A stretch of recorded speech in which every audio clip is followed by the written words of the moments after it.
Bem-vindos ao podcast Uma Má Mãe. Eu sou a filha, a Yolanda. E eu sou a Laura, a mãe. Aqui falamos abertamente sobre as complexidades da nossa relação. Esperamos inspirar outras mães e filhas a aprofundarem a sua conexão e a encontrarem novas formas de se relacionarem. Junte-se a nós nesta jornada de autodescoberta e crescimento familiar. Vamos começar? Olá, sejam muito bem-vindos novamente ao nosso podcast Uma Má Mãe. Olá!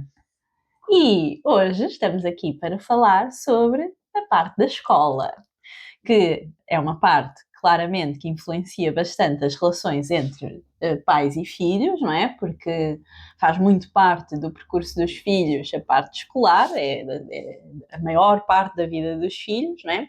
E também acredito que muitos pais colocam bastante expectativas em relação à parte escolar dos filhos.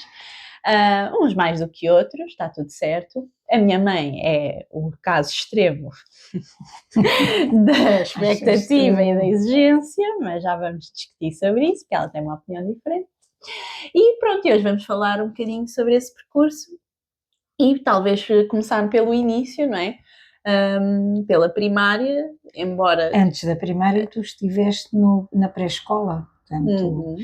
Tu tinhas 5 anos quando foste para a pré-primária, chamava-se assim, porque tu já entraste para a escola com os 6 feitos, até não, tu até tinhas 4, fizeste 2 anos de pré-escola. E foi muito engraçado, tu gostavas muito. O primeiro dia que te fui levar, tu eras pequenina, não é? Eu fui-te levar como sempre, eu queria-te acompanhar a todo lado, e eu fiquei lá à espera que tu quisesses vir embora, tu não quisesses ficar, tu sei lá, e tu viraste para mim e disse, mãe, podes ir, eu fico bem. Já era muito independente. E portanto eu vim-me embora consciente que efetivamente tu ias ficar bem e aquilo era para ti.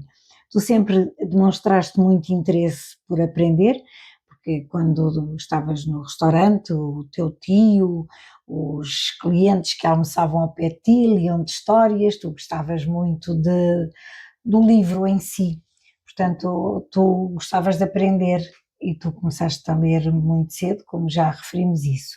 Portanto, para ti aquilo foi muito bom. A professora dizia que tu gostavas muito, que tu aprendias muito bem, e pronto, fizeste 2 anos, primeiro numas instalações mais antigas, lá em Benfica, e depois foram inaugurar as novas instalações daquela pré-escola. Tinha umas instalações que era muito nos boas, bombeiros, ao pé dos não é? bombeiros, sim. Agora que tu estás a falar sobre isso é que eu me estou a lembrar. Eu dessa parte em Benfica só me lembro de uma coisa, que era das aulas de balé. Sim, E daí eu já gostava de dançar. Depois a dança de salão veio mais tarde na minha vida. Tu as aulas de balé não fizeste na escola, fizeste num colégio que havia mesmo ao pé do restaurante do pai. Era um colégio Isso não era a particular. pré-escola? Isso não Não, fazia parte? não fazia, ok. não. Eu pensava que fazia tudo parte do mesmo. Não. Vê bem, não é? Isto realmente, as memórias de infância ficam assim meio baralhadas na nossa Não, mente. era numa escola particular, Ok. era lá ao pé. Mas fizeste balé. Era tão giro, eu gostava imenso daquela roupinha, de calçar os sapatinhos, depois íamos lá para o espelho, eu adorava aquilo, era muito giro. Mas então não era a pré-escola isso? Não, Ok. não. A pré-escola era onde vocês passavam. Eu isso não me lembro, não tenho qualquer tipo de recordação dessa parte de Benfica. Depois na outra parte, que já era, tinha aquela parte exterior com os balouços, tinha uma coisa. Foi aí que eu conheci uma das minhas grandes amigas, que é a Ana, não é? E, quer dizer, conhecia. Eu não me lembro dela, ela lembra-se de mim porque ela está sempre a gozar comigo, a dizer que eu passava o dia entretida com as tartarugas, mas ela acha que eu torturava as tartarugas. Eu acho que não, eu acho que no fundo estava ali a brincar com ela, mas eu sempre gostei muito de animais e aquele tinha ali o laguinho com as tartarugas e era o meu entreter, era aquele. Já era um bocadinho, se calhar, também antissocial, não sei, não me considero antissocial. Mas gostava mais, se calhar gosto mais dos animais ainda do que gosto de pessoas, talvez, fica aqui a reflexão. Mas ok, então e depois disso é que fui para a primária, Para não é? a primária tu já entraste com 6 feitos, porque este fevereiro, e havia aquelas pessoas que diziam, mas porque é que ela não entra mais cedo? Pode pedir, há tanta gente a entrar, e eu dizia, não, a minha mãe fez-me fazer a segunda e a terceira classe no mesmo ano, porque nós éramos de setembro, também já não entramos dos 5 para os 6, entramos dos 6 para os 7. E então a minha mãe achava que a gente tinha perdido um ano relativamente aos nossos colegas de infância, e portanto nós fizemos exame de admissão da segunda classe para a terceira classe e fizemos as 2 classes no ano. É claro que... então a exigência já vem da avó, esta coisa de sermos perspicazes. Sim, claro que nós até também éramos boas alunas e portanto não foi nada difícil fazer aquele exame. Mas de qualquer das formas eu dizia, não, para a minha filha não quero nada disso, ela entra dos 6 para as 7, tem muito tempo de aprender. Uau, incrível! E assim foi. Aprendeste. Mas depois pronto, incentivava-te sempre a teres boas notas, a gostares de estudar, e tu gostavas muito de estudar, eu acho. Sim, eu gostava muito, e acho que depois, como tinha muita facilidade em aprender e em decorar, entender a lógica, aquilo também me dava alguma autoestima, na verdade, não é? Porque as crianças começam a ganhar confiança em si e a perceber que os adultos as reconhecem muito pela escola, não é? Quando começam a ter bons resultados, isso incentiva a procurar mais, não é? E eu, pronto, gostava muito, e na primária eu lembro-me, eu adorava a professora Isabel, ainda hoje acho que é a única professora que eu me lembro do nome, é a professora Isabel, que era a minha professora da primária. Eu acho que ela era uma excelente professora, porque ela, para além de nos ensinar bem, ela era querida também, não era aquelas professoras, se calhar, mais difíceis que muitos... Também era novinha e, portanto, isso era uma mais-valia para vocês. Sim. Porque é uma geração mais aberta. Talvez, porque sabes que é muito engraçado que às vezes no consultório, eu enquanto hipnoterapeuta muitas vezes vou sempre um bocadinho à procura da origem nos pais, mas muitas vezes a origem de algumas coisas não está nos pais e até vêm professoras ao de cima, professoras que foram muito brutas, que inclusivamente... praticavam violência, porque antigamente isso era uma prática mais habitual, não é? E a verdade é que isso consegue provocar realmente grandes impactos nas pessoas, não é? Aquela coisa a minha professora bateu-me porque eu não conseguia escrever bem um H, isto é uma... Não é? Eu também tive uma história dessa. Ai, tiveste? Então conta lá, olha já, agora a tua tia era muito mandriona para estudar, então um dia tínhamos umas coisas para fazer, nós dormíamos juntas, como éramos gêmeas e as casas não eram assim tão grandes, nós dormíamos as 2 juntas, e eu dizia para ela, mana, olha, tu tens que fazer os trabalhos de casa, ela dizia, está bem, eu já faço. Oh, mana, tu não te esqueças, olha os trabalhos de casa, está bem, eu já faço. Bem, no dia seguinte, quando a professora, que era dessas mais mazinhas, quando a professora vai à procura dos trabalhos de casa, a tia ficava mais atrás do que eu e ouço-a dizer à professora, eu não fiz, a minha irmã não me deixou fazer, eu queria fazer, a minha irmã não me deixou fazer. Ela pensou que assim se livrava do castigo, pois ela livrou-se, mas eu levei-o. A professora chegou ao pé de mim, mandou-me estender a mão e deu-me 2 reguadas e proibiu-me de ir ao castigo porque eu não deixei a minha irmã fazer os trabalhos, mas eu também não a denunciei. Eu fiquei com as 2 reguadas. E depois não lhe bateste a seguir? Acho que sim. Mas já as 2 em casa. Claro. Nunca denunciei ninguém, mas as 2 em casa acho que sim. Lá vou uma traulitada. Porque não é justo, não é? Então, ela não fez porque não quis. Depois, para se livrar, achando que não havia mal nem para uma nem para outra, ela não fez por mal, não era? Para se livrar. Disse que não fez porque eu não a deixei. Só que a professora deixou encavacada à espera que eu dissesse, não, a minha irmã não fez porque não quis. Mas eu estendi-lhe a mão da asca. E eu tinha os meus feitos ainda por cima. Portanto... Olha, mas lá está, estás a ver? Acabas por, se calhar, levar isso de uma forma mais engraçada, não é? Mas a verdade é que há algumas histórias que a pessoa ficou realmente melindrada, ou seja, a pessoa ficou, pronto, com alguma dificuldade. Eu tive muita sorte da professora Isabel, eu nunca a vi ser má com ninguém, ela era realmente muito querida e ajudava-nos imenso, eu acho que ela nasceu para ser professora. E o que é certo é que preparou-te bem. Sim. E depois, claro, as notas na primária não são notas como quando se vai para a preparatória, e quando foste para a preparatória as primeiras notas eram excepcionais. foste para o quadro de honra e vai a tua mãe de câmara fotográfica tirar uma fotografia ao quadro de honra. Que horror. Foi engraçado. Pois, só que depois, não é? Habituaste a isso e quiseste sempre. E eu ali, é daí que eu já pensei muito sobre isto e sabes que é muito engraçado que em muitas consultas minha enquanto paciente da minha terapeuta, muitas vezes vem esta conversa de onde é que vem esta minha exigência, esta minha coisa de querer sempre fazer mais e mais e mais e melhor. E claro, para além de toda a história de que já falámos, não é? Da vossa história, tu e do pai, e disso obviamente me influenciar a querer não contribuir ainda para mais problemas, provavelmente, mas eu acredito que grande parte, ou a maior parte da minha exigência vem muito desta questão também com a escola e que, como eu tinha bons resultados, eu queria sempre também mais e não perder a estima que eu tinha por isso e que eu recebia dos adultos à minha volta, talvez. E eu já te disse isto muitas vezes e fica aqui a reflexão agora que estamos neste contexto, que eu acho que tu vais refletindo mais e melhor, que é esta parte do, às vezes, confundirmos receber amor da parte do trabalho. Ou seja, porque eu acredito que esta confusão ficou criada dentro de mim. Ou seja, para mim eu sentia amada por ter boas notas. E eu acredito muito que hoje em dia pessoas talvez um bocadinho como nós, não é? Que é muito esta coisa do eu consigo fazer mais e eu faço sempre mais e no trabalho sou a melhor e a melhor.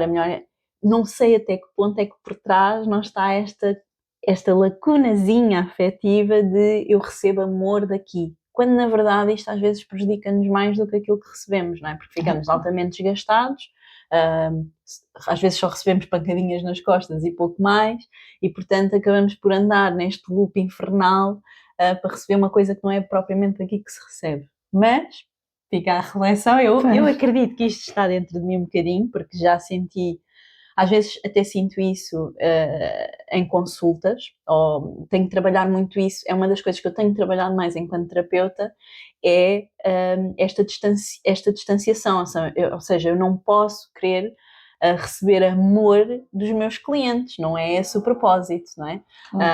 Porque senão também condiciono de uma forma negativa a relação terapêutica e, portanto, é uma das coisas que eu tenho de me estar sempre muito a policiar para conseguir fazer o meu trabalho de uma forma correta.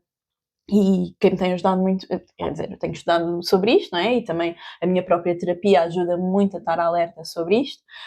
Isto também para dizer que nós terapeutas somos pessoas a lidar com pessoas e é complicado até nestas coisas, porque muitas vezes levamos as nossas coisas para dentro do consultório, porque é muito difícil não levares, não é? Mas tens de estar sempre aqui um bocadinho alerta para não condicionares também a relação. Mas pronto, ok. Então aí queres falar um bocadinho sobre quando começaste a dizer-me coisas como porque é que não tiveste 20? Isto já foi na parte do secundário, não é? Porque o 20 já vinha na secundária. Não, eu acho que isso é a tua percepção, não é a minha, mas lembro-me perfeitamente que tu eras muito boa aluna na matemática e um dia chegas a casa e dizes, oh mãe, tive 19,7. E eu sorri e disse, bolas, que vírgula é que tu erraste para não teres os 20? Ninguém dá 19,7. Eu até acho que foi 19,9, mas na dúvida. E eu disse, bolas, ninguém dá uma nota assim, ou dá 20 ou dá 19. E eu acho que isso te marcou pela negativa, porque tu ficaste a achar que não eras nunca suficiente para chegar aos 20. Muito bem, é que a questão é que bateu aí mesmo, é nesta questão da suficiência, não é? E eu acho que isto bate muito naquilo que eu estava a dizer anteriormente, que é, eu estou sempre a fazer mais, e se eu de alguma forma sinto que ainda não é o suficiente, eu vou querer fazer mais, mas até onde é que eu vou, não é? Porque eventualmente tem que haver aqui uma linha de um limite, não é? Do meu bem-estar, do meu tempo para outras coisas, para descansar inclusivamente, não é?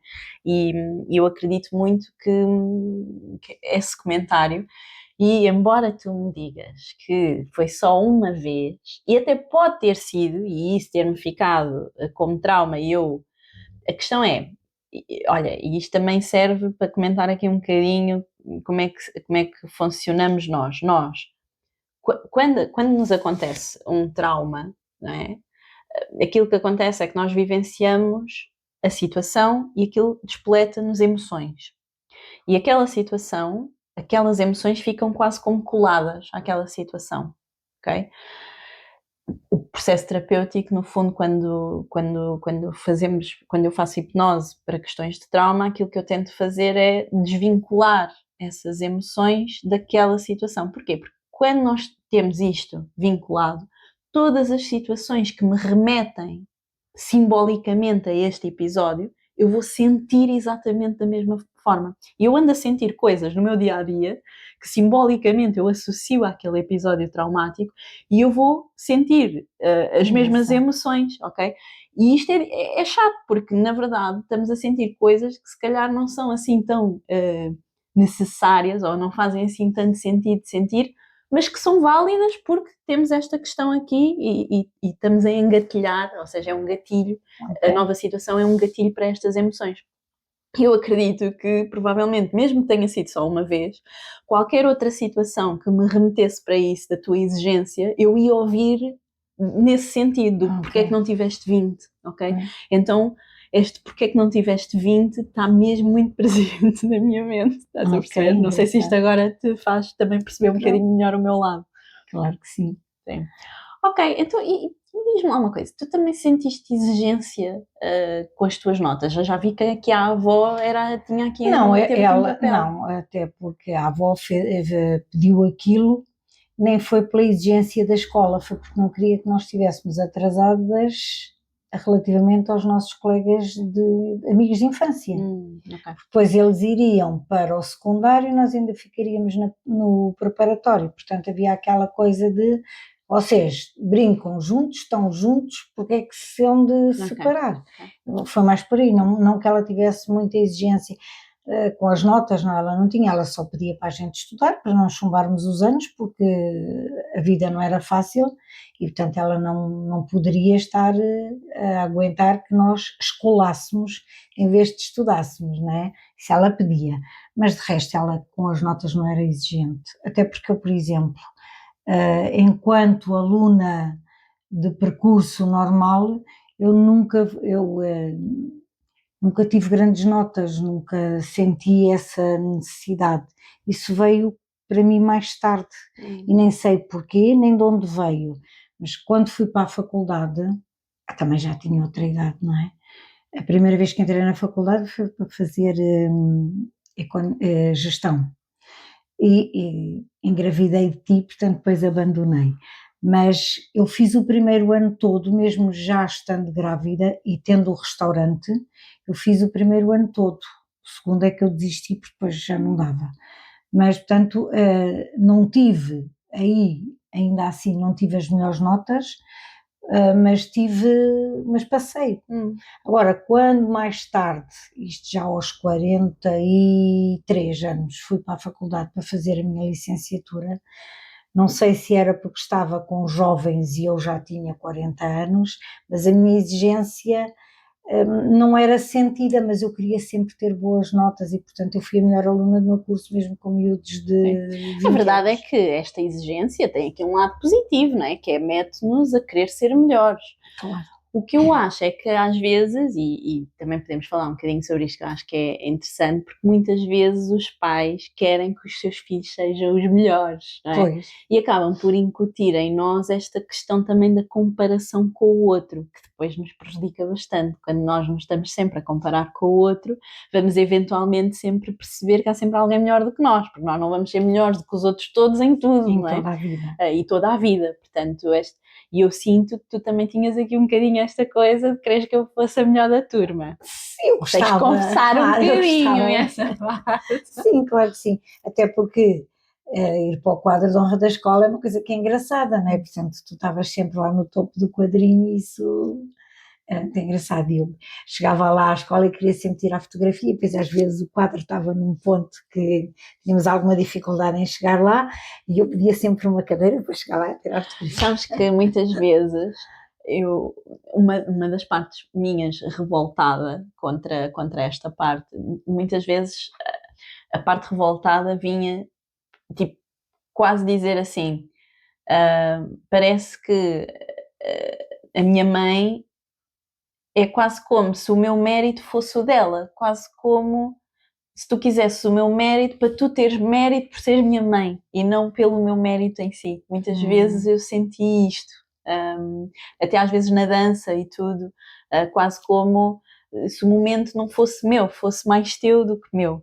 Não sei porquê, ou seja, se calhar foi uma interpretação mais revoltada da minha mente, também tendo em conta toda a nossa história. Se calhar hoje em dia já praticamente não olho propriamente para isso assim, e até acho que muito fruto deste podcast me tem feito ver que tu realmente às vezes vês as coisas de uma forma diferente da minha e que é a tua percepção. E mesmo quando disseste que estavas a fazer isto porque eu queria muito, já me também melhorou aqui um bocadinho esta minha visão.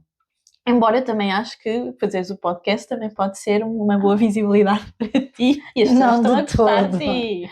Mas algumas vezes senti isso e eu acho que isso também pode ser sentido às vezes pelos filhos, quando os pais têm muito esta coisa de meu filho ser o melhor, nananana.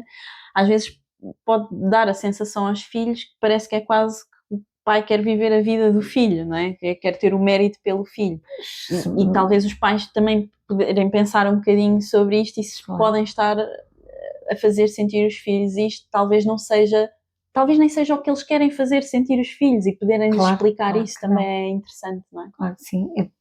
No fundo, ter mais cuidado. Podem ser exigentes sim, mas explicar porque é que são exigentes. E se calhar eu isso nunca fiz, porque para mim era natural a exigência, porque eu também sou muito exigente comigo própria, portanto, e não é que eu achava é que quanto melhores notas tu tivesses, melhor para ti no futuro. Mais fácil entravas na faculdade, mais fácil seguir o teu percurso. E pronto. Sim, e olha, por falar nisso do percurso, não é? Acho que também seria até interessante antes de se calhar até terminarmos, porque acho que já falámos aqui muito sobre isto, mas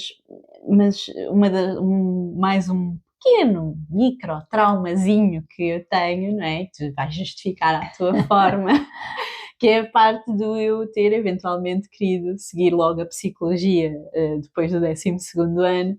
E eu senti, olha, se calhar um bocadinho fruto do porque é que não tens 20, não é? E daquilo que eu já estive aqui a explicar, quando tu me disseste que, mas se fores para a psicologia não vais ter trabalho. Também é verdade, eu já pensei muito sobre isto, porque eu vou sempre tentando desconstruir aquilo que se foi passando entre nós, não é?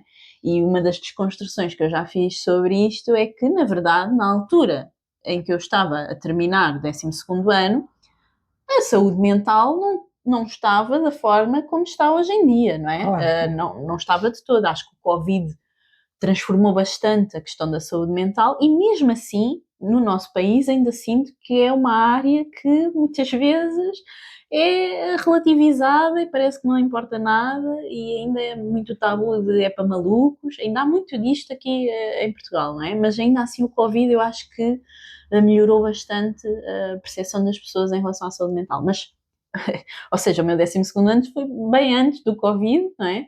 E, portanto, também acredito que a tua percepção sobre esta área era diferente. Contudo, eu também não te disse que não fosses, porque o que eu dizia era, vai experimentar os cursos que quiseres, tens é que passar às cadeiras todos os anos, mas repara, tu não vais escolar, tu vais aprender, e por muito que passes de um para o outro, o que aprenderes no primeiro ano, fica para ti para toda a vida. Sim, mas repara, sendo tu a exigente que és e sendo uma pessoa bem-sucedida no teu trabalho, não é, na tua vida, não é? Tu sempre foste um modelo para mim de sucesso, no fundo, nessa parte, não é? E se eu tenho a minha mãe, que é olha, que, no fundo também é o maior modelo que eu tenho, não é? Em termos de sucesso, não é? A dizer-me que, se fores por aqui não vais ter trabalho, isto para um jovem adolescente que ainda também não tem total percepção do que é a vida, maturidade, e eu acho que é absurdo a forma, para já acho que é absurdo o modelo escolar como ele ainda está implementado. Eu acho que hoje em dia já se começa a falar dos alunos poderem montar um bocadinho o seu percurso, que eu acho que isso é espetacular. Mas a verdade é que ou seja, eu senti não ir por aqui não faz sentido, não é? Se a minha mãe me está a dizer isto, embora seja aquilo que eu gostaria, se a minha mãe me diz isto, eu não tenho ainda percepção de que não, vou e se eu for boa hei de conseguir, não é? Hoje em dia eu já olho e acho mesmo que o ensino deve fomentar isto aos jovens, que é experimentem, tipo, procurem aquilo que gostem, façam cursos profissionais se tiver que ser, se a escola tradicional não for para vocês. Se forem por um lado, não quer dizer que mais para a frente não possam experimentar outra coisa, porque eu acho que na altura em que decidimos, não estamos aptos para decidir, nem fazemos ideia ainda. Quer dizer, há algumas pessoas que já sabem e que depois seguem e é aquilo, não é? Mas não é transversal para todos os jovens, para mim não foi. Quer dizer, para mim era, e cá estou eu nesta área, não é? Portanto, eu já sabia o que é que eu gostava, mas a verdade é que, por fruto desta tua mensagem e de eu querer também ser mais exigente e fazer tudo bem e ter sucesso como tu, não é? Fui por outro caminho. Mas olha, também também me fez bem e cá estou no caminho certo agora e é isto. Pronto. Claro que sim, claro que sim. Boa, então acho que já falámos aqui um bocadinho hoje sobre o nosso tema de hoje, que era a escola e o propósito de vida, não é? O percurso de vida. E espero que tenham gostado, que mais uma vez vos incentive a pensarem um bocadinho sobre o vosso percurso de vida também, sobre aqui a parte escolar, que influência é que teve, se houve aqui alguma professora ou não que teve algum impacto em vocês, até podem ir comentando connosco as vossas reflexões, que acho que seria muito bom e também, como disse no último episódio, sempre que quiserem sugerir-nos alguma coisa, estão à vontade para o fazer. Espero que nos continuem a acompanhar e a gostar do nosso podcast. Esperamos que sim. Boa tarde. Um beijinho, adeus. E assim chegamos ao fim de mais um episódio do podcast Uma Mamãe. Agradecemos a sua companhia. Se gostou do episódio, siga-nos na sua plataforma de podcast preferida e partilhe com outras mães e filhas que se possam identificar com esta conversa. Um beijinho da Yolanda e da Laura e até ao próximo episódio.